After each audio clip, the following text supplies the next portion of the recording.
जय हिंद दोस्तों।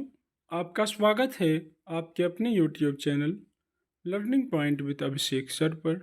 दोस्तों, अगर आप चैनल पर नए हैं तो चैनल को सब्सक्राइब कर लीजिए और बेल आइकन प्रेस कीजिए ताकि आप डेली डिक्टेशन पा सकें।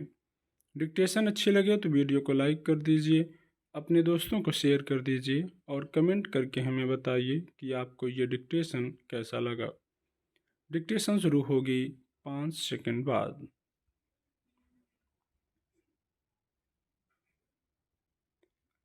इस वर्ष स्वतंत्रता दिवस के मौके पर लाल किले से देश को संबोधित करते हुए प्रधानमंत्री नरेंद्र मोदी ने जिस तरह उपलब्धियों के साथ साथ अनेक स्तर पर खड़ी चुनौतियों पर बात की, उससे यही संदेश सामने आया है कि वे आने वाले वक्त में भी अपनी सक्रियता में कमी नहीं करने वाले हैं।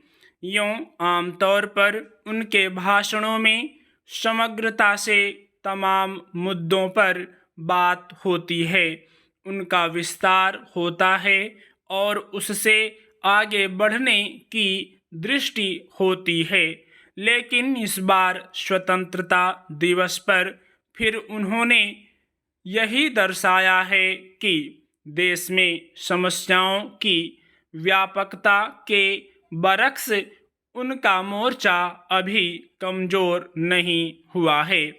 यह प्रधानमंत्री के रूप में लगातार उनका 10वां संबोधन था, जिसमें उन्होंने देश को यह आश्वासन देने की कोशिश की कि हर तरह की समस्याओं का हल निकाला जाएगा और उनकी नज़र से कुछ छूट नहीं रहा है।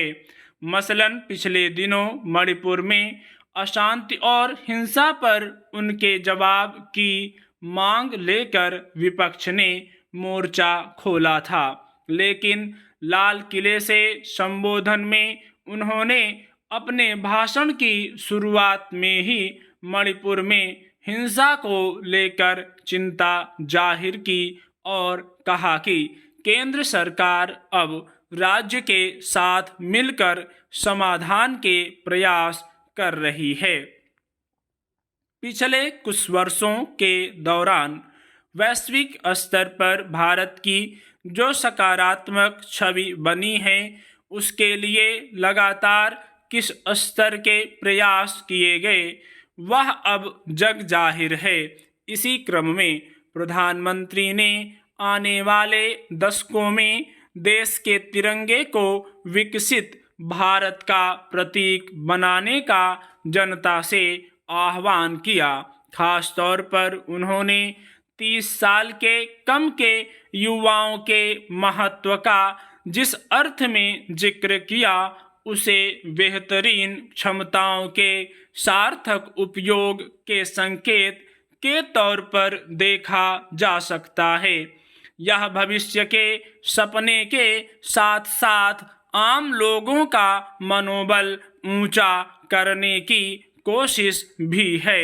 इस क्रम में सरकार की स्थिरता के महत्व का जिक्र करते हुए उन्होंने पिछले 2 आम चुनावों में मजबूत सरकार के गठन और सुधारों में उसकी भूमिका को रेखांकित किया। स्वाभाविक ही इसमें नौकरशाही की भी जिम्मेदारी रही और इसे भी वे नहीं भूले। भविष्य की दृष्टि में अतीत की कमजोरियों की पहचान एक अहम पहलू रही है। इसलिए प्रधानमंत्री की इस बात की अहमियत को भी समझा जा सकता है कि देश के अतीत में गुलामी की दुखद तस्वीरें हैं, तो भविष्य में असीम संभावनाएं हैं।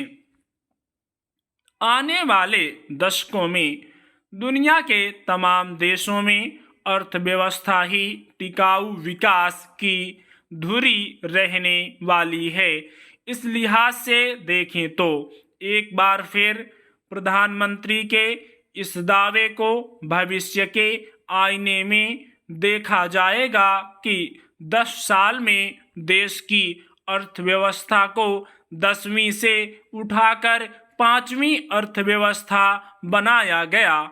इसके समांतर वैश्विक स्तर पर महंगाई एक गंभीर चुनौती के रूप में दिख रही है और भारत भी इससे जूझ रहा है। स्टॉप।